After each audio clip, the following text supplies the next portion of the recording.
right, good morning. Thank you to NAF for having me. It's my first Network Automation Forum conference, and I've already learned a lot in this first day and a half. So I hope you guys take away some stuff from my presentation. My name is Matt Deibel. I'm an IT automation manager, basically. I don't want to stick with this more confusing definition up there at Southern California Edison. And you guys might be wondering, why is there a utility presenting at a network automation forum? So I just want to give you some background. We're one of the nation's largest utilities. So we have a 60,000 square mile actual telecommunications network that we own and operate. We own all of our own infrastructure, over 6,000 miles of fiber. So we have a lot that we manage, and that's where network automations become really important for us. As we try to be affordable, right? Keep your guys' electricity rates down. We're leveraging network automation to really help with that. So I want to talk to you. I do have a little bit of a solution I'm going to share with you, but really I want to talk to you guys about our journey, and that's why intent-based networking is kind of the theme of this presentation. I stole this from a Juniper website, but I love the picture of the journey here, and I think what's really important for all organizations is kind of have a vision of where you're trying to go when it comes to network automation. And I love the vision that's presented here and kind of the journey and the steps of how to get there, right? And I'm going to talk a little bit specifically about where we're at in the journey. And some of you may resonate with some of those portions. You know, I think Chris shared the survey results yesterday. There's a couple of you that are at that 90, 100% apparently. So maybe it doesn't resonate as much with you. You're already way ahead of us. But hopefully for the rest of you, you can pick some stuff out of this and kind of leverage that in your journey in network automation. So I'm going to talk a little bit about how we got from that first and second, that manual and semi-automated step there, into more of like that third and fourth area of this journey, right? Getting into that software-defined automation-centric world. And then talk a little bit even about what we're looking at in the future and some things we've already started to do a little bit to get to that end state, intent-based. And really that's the cool place where you have that feedback loop of, hey, what are you trying to build? What's the intent of what you're building? And what does your real network look like? And building that data analytics and some of the really cool things you can do with AI. So we'll talk a little bit about that as well. So to prepare you for our journey, and this is going to go back a couple of years here, this is kind of me talking about a snapshot in time. In the utility space, one of the big trends happening right now is a migration from TDM to IP. Who out there knows about TDM? Anyone manage a TDM network before? Awesome, okay. So you guys can imagine the pain that we're dealing with, that we still manage a TDM network. And if you guys want to hear about that, I don't want to get too much into utility specific things. You can find me after and I'll tell you all about the utility world and the fun we have, right? But recently, we were forced to switch from TDM to IP. With the advent of IP's MPLS technology, it created that avenue for us. To summarize the challenge, really, we needed to have some critical services have deterministic characteristics. We couldn't just throw them into the IP world and hope they got from A to Z. We needed to know latency, asymmetrical delay, and some other characteristics. So MPLS kind of saved the day for us there. So we had to make this migration. Our entire organization was based on TDM. All of our engineers, our telecom engineers were TDM people. We didn't have a lot of in-house MPLS knowledge, right? This is super challenging for us. Also, as you maybe know, for those of you who know about TDM, it's now all end of life. We had all this infrastructure out there failing on us, and it's supporting our critical services, right? We're trying to keep the lights on. So we need to move really fast. There's a lot of challenges ahead of us in terms of rolling out this new MPLS network. And I bring this up, and this is kind of one of my first points for you guys. In network automation journeys, in everyone's organization, I feel like you have these events, these kind of catalyst events, and that was what this was for us. This is a really big one. This is a whole technology shift. For you guys, it could be something small. It could be you're changing vendors, or maybe you're introducing a new use case and deploying an extra 500 routers or something like that, right? But you can take advantage of these catalysts, I think, organizationally, to introduce new ideas around network automation. And when I talk about that, and the theme of this presentation is going to be getting buy-in in your organization, kind of cultural changes. I think that's part of the challenge that has been presented here at this forum around the history of network automation and why it hasn't taken off. is some of those cultural barriers, right? So leverage those catalysts in your organization to take advantage of presenting new ideas and being able to implement automation. So I'm going to speak a little bit at the bottom there how we overcame some of those challenges, right? And more so I'm going to talk about like how we were prepared for this in terms of that same cultural aspect, right? So I'm going to tell a quick story. I came from a network operations team, and one of my colleagues who's here, and I kind of told him I was going to tell this story, but doesn't know it yet, Jim, who's in the audience, was on this team with me. And we had these weekly stand-up or status meetings where our manager wanted to know everything going on in the network, right? And so during one of these meetings, our manager takes the time to go, hey, I want everyone to know Jim is no longer going to be doing operations. He's not answering hotline anymore. And all of us, what? You know, I hated hotline. I don't know who's had to deal with hotline before, but getting calls in the 3 a.m. is no fun. And so when he told us this, he said, Jim is now going to be focused on doing network automation activities. All of us were like, whoa, I want to do that, right? I don't want to be on hotline anymore. And I think that speaks culturally to some of the things that really were catalysts in our organization to enable network automation. Our leadership was ready to support that. Chris also in his survey results showed that some people put up there like, we don't have enough time to do network automation, right? And you know, all the other things that represent time.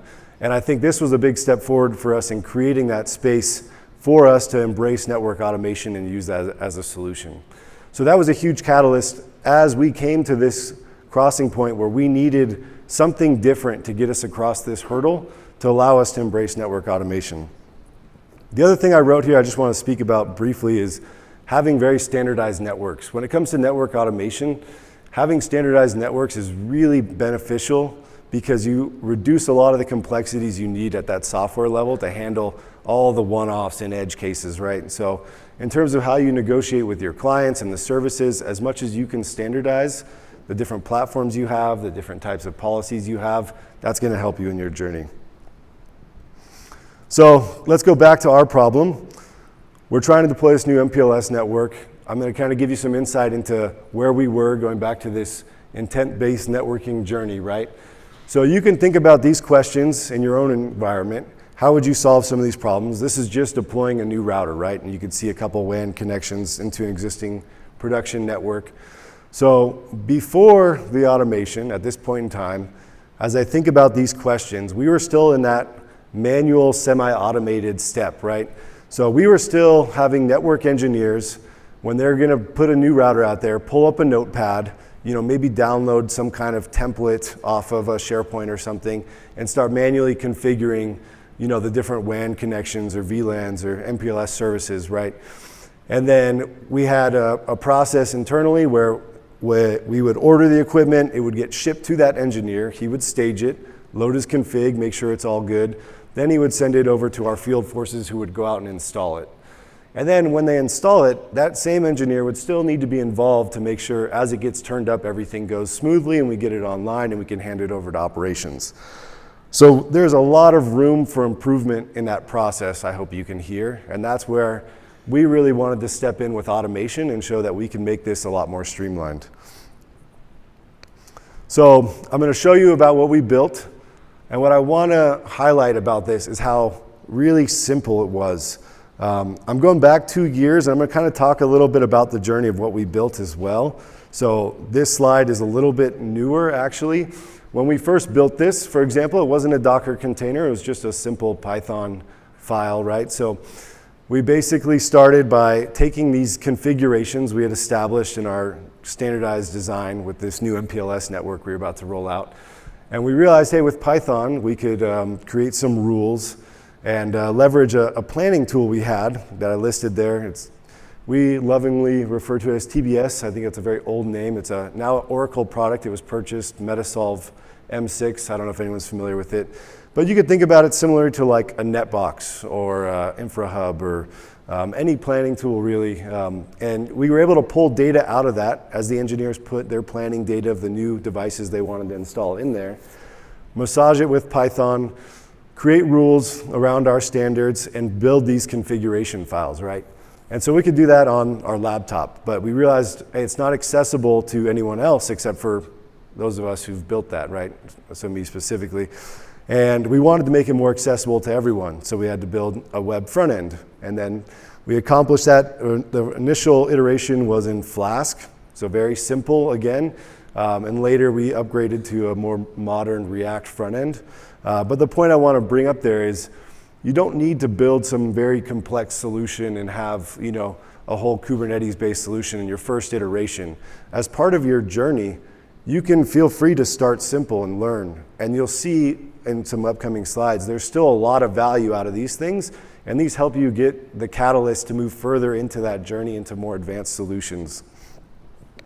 The last thing I'll talk about, we had this MySQL database, again, kind of that journey. So we were doing IP reservations on spreadsheets before. So we moved that into a more advanced MySQL database, and now we're actually integrated with our Infoblox IPAM. But that was just another step in this journey to help us move along. So I'm going to show you in the next step, very practically, a little bit of a screenshot of that planning tool and how we pulled data out of that into these configs. So very simple stuff here, right? You can see on the left, you have a screenshot of our planning tool, TBS, right? You can see there's a router there. I can get the host name. I can get information about the location of that router. And also I can get some information about like the cards installed on the router. And then even some of the WAN circuits, right? And then on the right, you see our config template. You know, in our initial iteration, this was just a text file. Just think about how simple this is, right? So you're literally just from Python pulling from the back end of this database and copying and replacing these fields in yellow on the config. And it's as simple as that. You got your config file created, right? Very similarly, for the WAN side, on the left, this is kind of what the WAN circuits look like in our planning tool. And all I need to know is the host name and the port on either side, and I can pull that out and start building my WAN configuration, configure the port, the interface, the RSVP interface, MPLS interface, all the above, right? One thing I'll point out here really quick, I'll stop to mention, I would highly recommend as you create standards around how you put information into your equipment, how you label your ports, your interfaces, to add intelligence. And I think this is one thing we did really successfully, is we added a lot of intelligence into our interfaces name. And one of the big benefits of automation is you get this very highly accurate, high data quality in all of your systems and in your equipment, right? And if you add intelligence to that, down the road as we get down the journey, and I'll talk about this more later, towards intent-based networking, right? You now have very good data that AI or data analytics can leverage and provide you a lot more insight into your network. So one side bit for this one. So I'm going to demo this for you. You're not really going to see much because most of the action's on the back end, right? But you can see this is a very simple front end that we built. And what I want you to notice is how easy we've made the engineer's life, where they used to be typing in a notepad, following this router through its life cycle until it was deployed. Now, as soon as they finish in that planning tool, they just come to this, this website we've developed, and they're able to configure the router. So they told me if I double click, it's going to play, and it did not. So let's go back. You guys want to try to play it back there for me? There's like a little play button.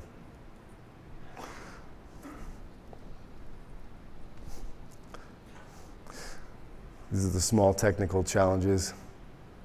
I don't know if it's going. Did you hit that button?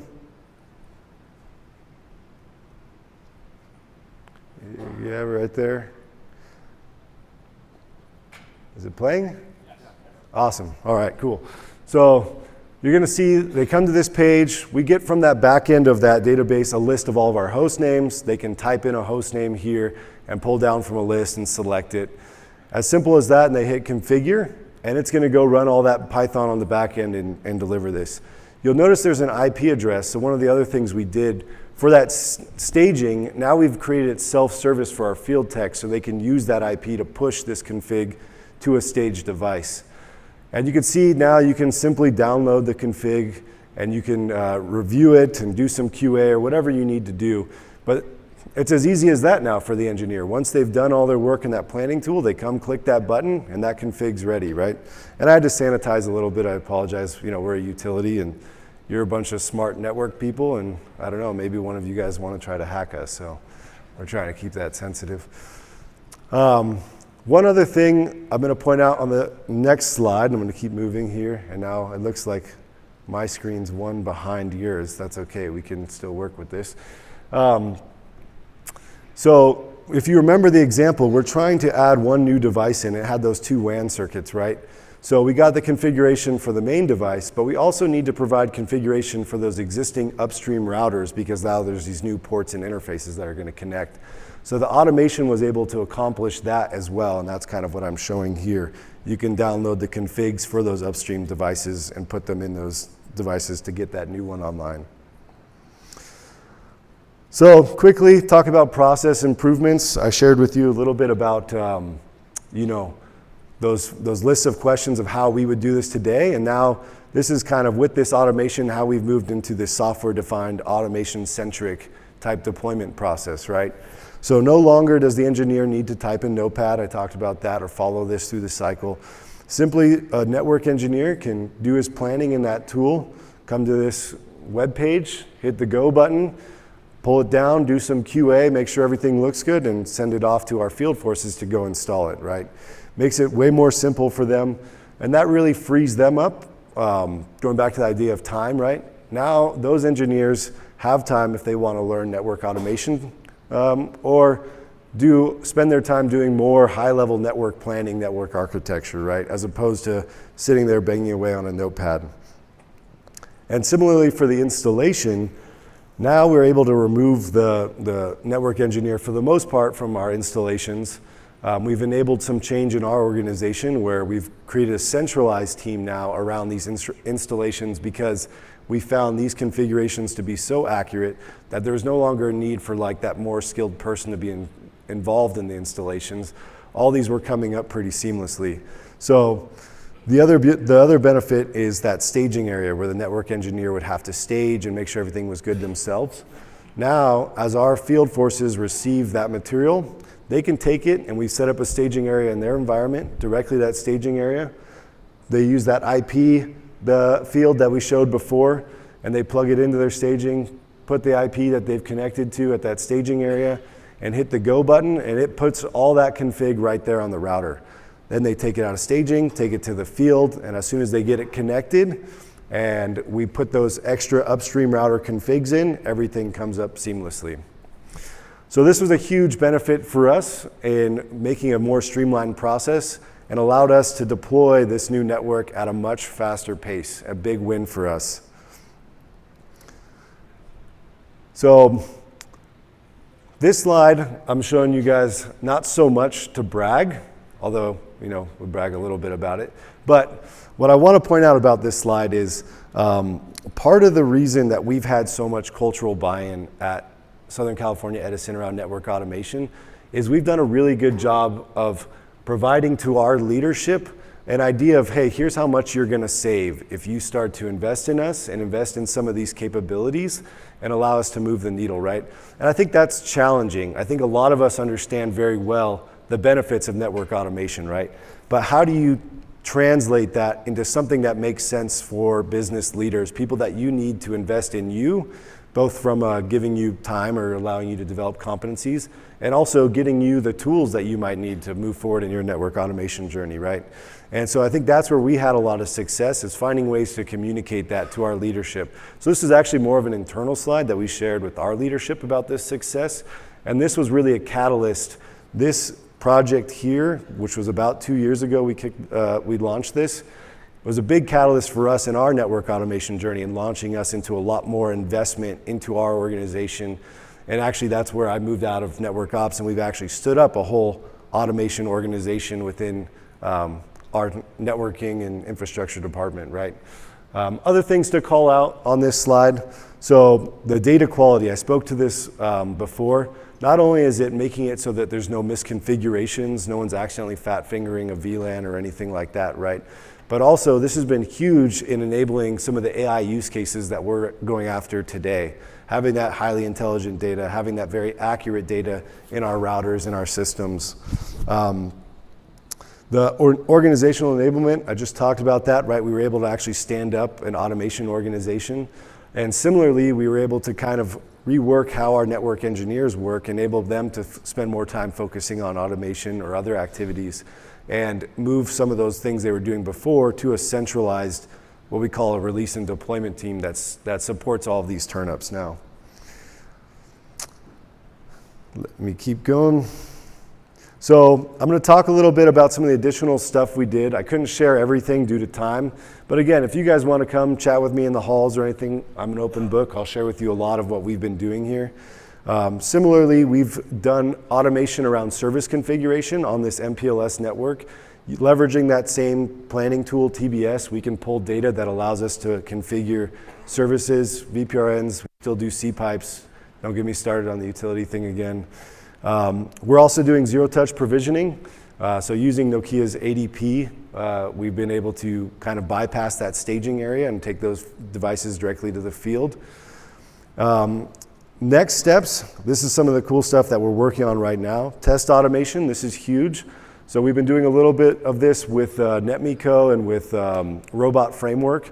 And as we turn these devices up, having a suite of tests we can run, but also using that for operational activities and other things.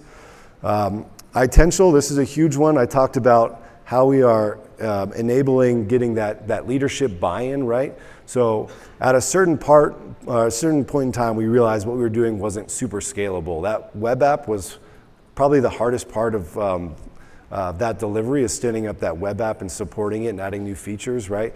We knew we wanted a scalable solution, but we needed an investment to make it. And we were fortunate, our leadership was really behind us due to some of the stuff I showed you here and was willing to make that investment. So we selected iTential. They're gonna be kind of our partner moving forward in this journey, doing more workflow orchestration and expanding that network automation to a lot of the other areas that we do. We manage firewalls, we manage infrastructure, other things as well. And then some of the really cool stuff that we're working on right now to get us to that final step of the journey, intent-based networking. AIOps, observability, you guys have seen a lot of really cool stuff here. We're doing similar things in our environment and also with Gen AI. So we have an internal team that is working on an internal RAG LLM that's going to leverage this data to help feed that observability. And also, as we expand and have these endpoints of automation workflows that we can trigger, be able to help close that loop as we detect problems to do self-healing and get us to that final state. So I'm going to leave you with some key takeaways because I said a lot. I really just want to point out a couple things for you guys that I hope you took away from this presentation. So network automation is a journey. I think this is huge. Figure out where your vision is, where you want to go. Try to identify where you are in the journey and what are some steps you can take to move yourself forward, you and your organization forward in the journey, right? I shared a lot about kind of those little steps we took in our journey and how that's propelling us there. It's very tough if you're down in the 2 and 3 to think all the way out and try to implement something at that final intent-based networking, stand-up observability and Gen AI. You really need to start where you're at and take some steps forward. The other one is that investment in the organizational capabilities. So this is the cultural aspect, right? I think for us, this is super important. We need to find ways to get our organization bought into what we're trying to do with network automation, right? And that's really gonna help you guys be successful and what you guys wanna do with your organization. And with that, I'm gonna go to questions. Thanks. Yeah.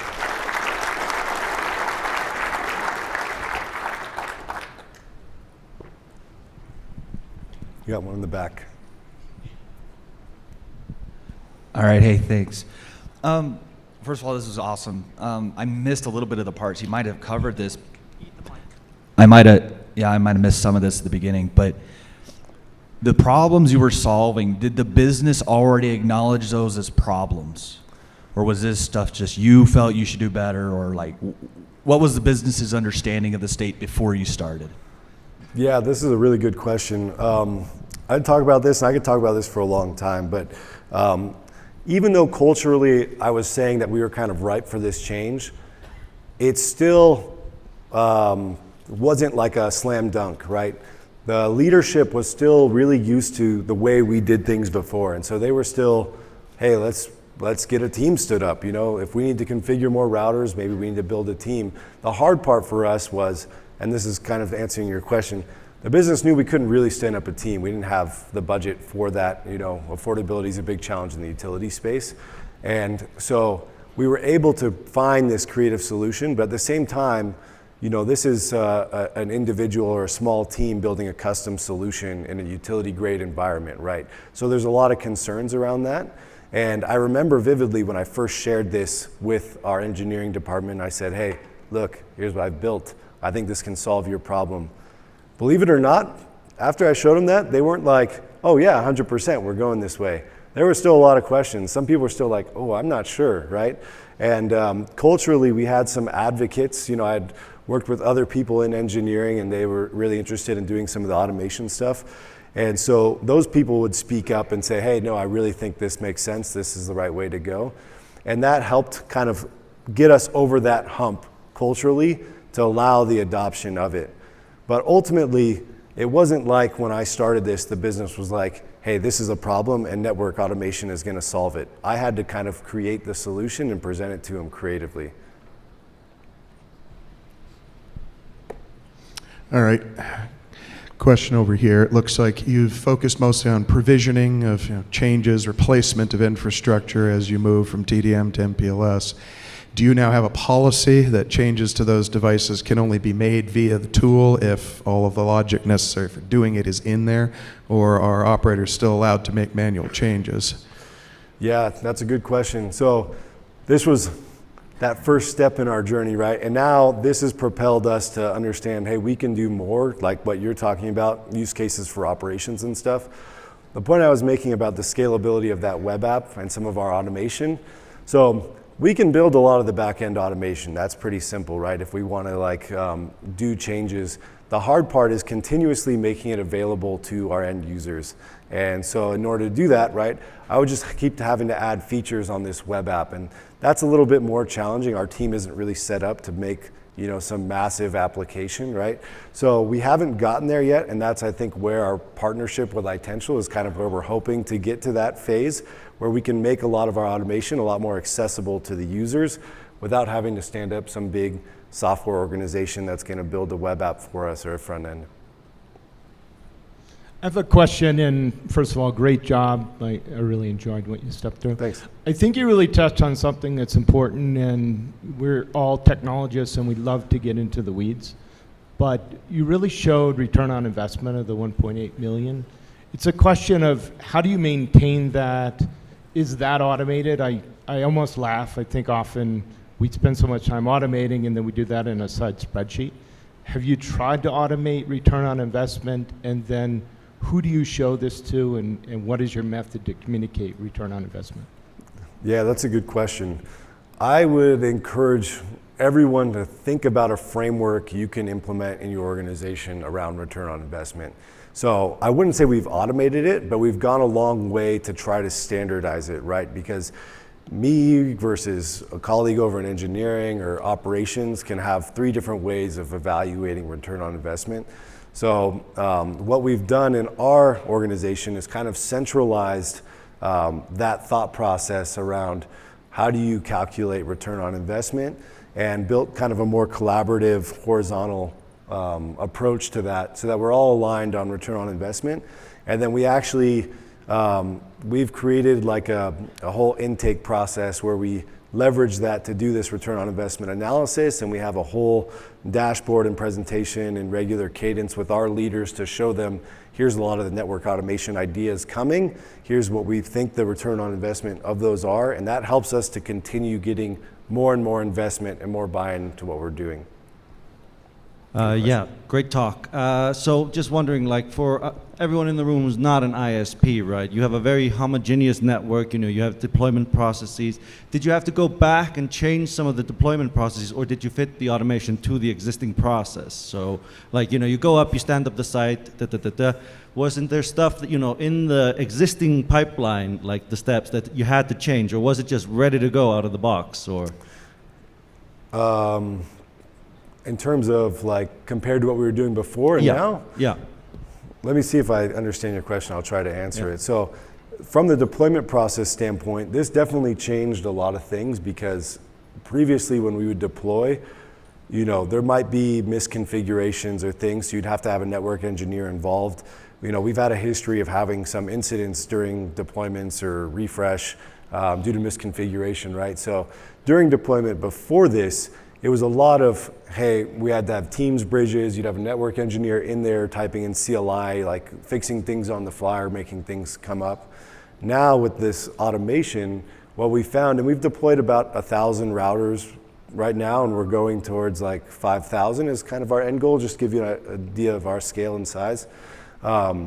With those 1,000, we track all of our stuff through our ITSM system. We haven't had any incidents related to like misconfigurations or anything during these router turnups or the service turnups, right? I talked a little about how we automated that as well. So that deployment process has changed, where we no longer need those big bridges or a bunch of people involved. Now it's simply kind of our NOC and a little team we've stood up in our NOC that supports this, along with that field technician, and they can typically work these things very quickly and get the deployments done. So yeah, that's the deployment, but like in the pre-sales process, is the end goal to be like, hey, you're in ServiceNow or you're in the customer sales portal and you're ordering a connection, and they can just handle the whole process and then it gets shipped to the hands that'll actually plug it in? Like, isn't that like the dream state? Or? Yeah. Okay. So yeah, from a goal standpoint, right? Like previously, we've worked with like third parties as well. So we've had like staging areas that our pre-sales is used as well. I mean, end state goal, especially with what I show with ZTP, right, is that we could just order 100 routers and have them sitting, and then as projects come up, our techs can just pull a router and take it to the site. There's no need to have specifics. You have to handle the financials on the back end a little bit. But yeah, it's definitely helped us open avenues to streamline a lot of those processes as well. Yep. Got one here and then over there. Yeah, thanks for presenting. It was one of the best yet, just as far as really diving into configs and just sort of where you're at, because you're not all the way. And it seems like what we've been hearing is like, AI and whatever. So thanks for sort of sharing your sort of humble beginnings or whatever. Just to touch upon, the buy-in and automating the ROI. In my experience, so my name's Hooker Haggis, I'm with 1111 Systems, and a previous company I was at, we didn't get the buy-in until we actually automated something for finance. Yep. And then they saw it, and just using NetBox, to track circuits and MRC and contract end dates and whatever, so they could reconcile their invoices with that. And then all of a sudden the CFO is like, oh, yeah, okay. So another avenue for getting the buy-in, which I think is a big blocker to what a lot of us are trying to do. So. Yeah, no, that's a really good point. I mean, I would also say don't expect your first time showing someone them to be like, oh, that's awesome, I want to go full in, right? It's going to take time. I shared with you that story about, when I was in the network ops groups and my manager let my colleague here focus on automation, right? So he was doing that already by himself, right? Doing a lot of automation stuff, kind of making that time for himself in operations, making his life easier.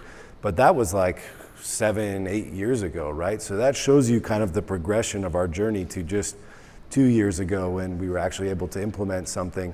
And then that was the catalyst for like the last couple years to actually get, budget behind us and not just, hey, what can you go do with your own two hands, right? Clicking away on a keyboard. So yeah, it takes some time and repetitiveness, and don't get discouraged. The message will get out there. But I did learn over that journey, I'll say business leaders definitely resonate with dollar figures. So if you can find a way to convert what you're doing to actual hard dollars saved, you'll resonate a lot more with them and be able to, I think, advance your timeline in getting that buy-in. Great talk. Thank you for sharing your journey. You mentioned that you guys went to market on 1,000 routers with no configuration errors. Were there challenges or testing iterations that you and your team went through to get to that point? I would say Yes, definitely. I mean, it wasn't perfect out of the box. I mean, or my first iteration, right? And so we continually worked with, like, over the first 100, right? Like, we were very heavily involved, checking, like, hey, is everything coming out how you expect? And, you know, we realized, I think after we deployed like 100 or 150 or something, right, that we had, like, messed up a common QoS policy and had to go back and fix all of them. But the other thing too that we've been experiencing is I focused on, like, very standardized designs, right? As we got through more deployments, some of those one-offs started coming up, right? And so we were really trying to help improve expanding the automation to capture some of those one-offs a little bit. And I think that was a little bit challenging for us as well. And that's why I go back to, if you can eliminate one-offs as much as possible, do that. But overall, I think having that communication feedback loop, not removing yourself from, you know, those engineering operations organizations, and being prepared to handle some of those changes, making sure your team has capacity to do that is super important, so you can make it a lot more smooth.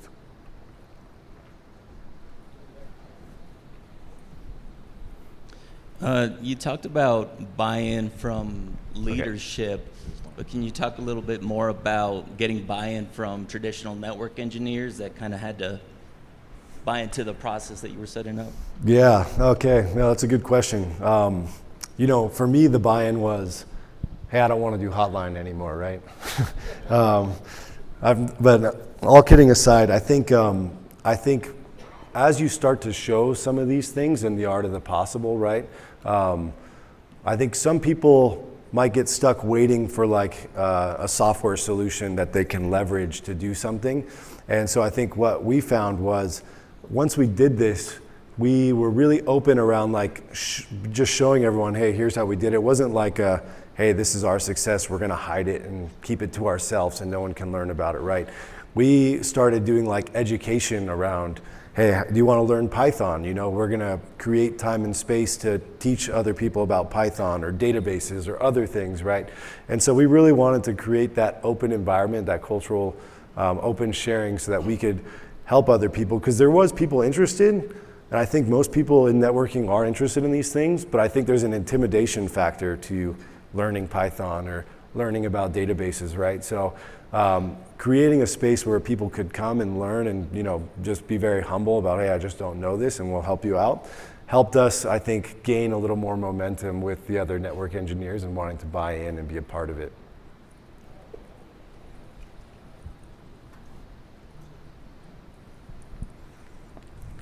We got a far one. You got to run, Chris. Come on.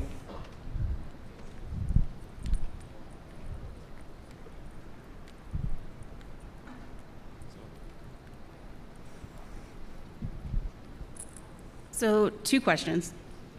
One, as you guys were rolling out and starting your automation journey, at what point did you come in or realize, or did you already have an automated reconciliation engine or process for configurations? Sorry, just say it one more time and maybe bump her up a little bit. Sure. Yeah, there you go. So at what point in the process did you guys start bringing in, or did you already have some kind of reconciliation engine for your configurations?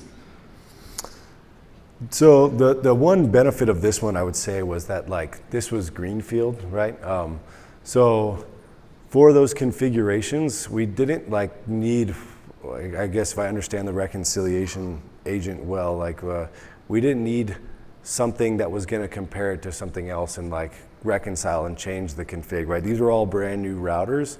So as we were deploying, like, the first step I kind of share with you was, I just recognized I can take a template, a configuration template, and I have this data that shows me host name, ports, simple things like I showed, and you just copy and paste it in, right? And it was just running on my laptop. It wasn't even accessible to anyone, but I was able to prove to myself, hey, I can build a whole config in Python based off this data from a database, right? And I think once I saw that and was able to show it to a few people, that kind of triggered the, hey, let's make this accessible and make this, you know, a real network automation effort and publish this to our organization. So is that something that you still don't have? So now that you have these thousands of MPLS capable routers that are deployed. Is that something that you guys are looking into now so you can validate and make sure that configurations don't drift, or is that Yes. something that's future horizon? Yeah, exactly. I think that's part of the next steps, like that final intent-based networking where we're headed, right? So right now we're working on, again, this is because, I would say mostly it's for us because we now have the ability to get a lot of investment in this space. People believe in what we're doing and the value of it, right? But we're not set up today to, like, with our tooling and our ecosystem, to do a good job of pulling all that data and validating it against what the intent originally was, right? So right now we're actually standing up like data engineering tools. We're planning to stand up like a Kafka streaming bus and have a whole observability architecture around that. And that's going to lead towards what you're saying, making sure that those configurations don't drift. If someone, goes in and needs to manipulate something for any reason that we don't know about, that data pipeline and that streaming bus will provide us that data and show us, hey, something's different. And then ultimately the goal is to tie that to automation workflows that can go in and fix them automatically without having to even, inform an operator. That's envision, but we're not there yet. Okay, and my second question was, as you start to get this kind of massively conflicting network where there's a chasm between TDM and all of the new routers, is that something that you guys are future planning for? Like, how do you keep these things, like how do you keep your network synchronized for configurations, for security purposes, all that kind of stuff? Or is your plan to just replace as many of those things as possible? I guess I'm coming back from a telco background where I'm like, cool, that device is from the 1970s, so that's not going to take any of these configs. Yeah. So just wondering how you guys plan that out, or how you're planning to handle that kind of stuff in the future. Yeah, right now it is just replace things as quickly as possible. So our approach for replacement is to eliminate interdependencies as much as possible. So we're kind of going like almost systematically, which is also very challenging. Deploying like, groups of 20 routers at a time to remove a whole TDM system, if you will. But the goal definitely is get it all out fast as possible.